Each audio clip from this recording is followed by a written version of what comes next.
Welcome to CLEF Notes, brief answers to theological questions. Our question this morning, what's with orders of worship? You know, when I was a child, we would go to church and we'd open up a hymnal and sing hymns, and we'd follow this order of worship in the front and never gave it any thought, because worship was all about praying and hearing the Word of God, hearing the sermon, singing hymns, receiving the sacrament once you were confirmed. Of course, nowadays, 30, 40 years later, there's all sorts of discussion about orders of worship. There are printed orders of worship when you go to a church. There are orders of worship on a screen that are followed.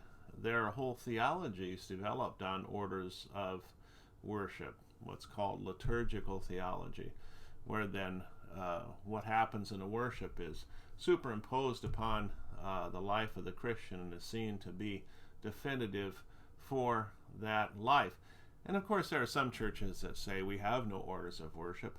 Sometimes they have meticulous orders of worship. It's just that people don't know what's going on. There's whole software packages you can buy to control lighting and sound and all sorts of things to the second in a worship service, in order for it to appear like there is no order, but there always is. So how are we supposed to think about these things, these orders of worship? Well, Martin Luther had a great way of understanding the shape or the form or the order of worship, a worship service. He called it scaffolding.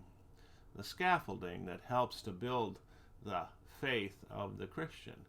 Now, the important aspect of that idea is that scaffolding isn't permanent, isn't it? It's just temporary, and it's there to allow something to be built. It isn't the thing itself, and that's the key idea. The scaffolding isn't the building itself.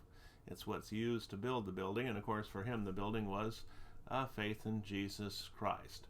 So a little bit about the orders of worship this morning. I hope that helps you in your thinking of the Christian faith, and I hope you can join us next time on CLEF Notes.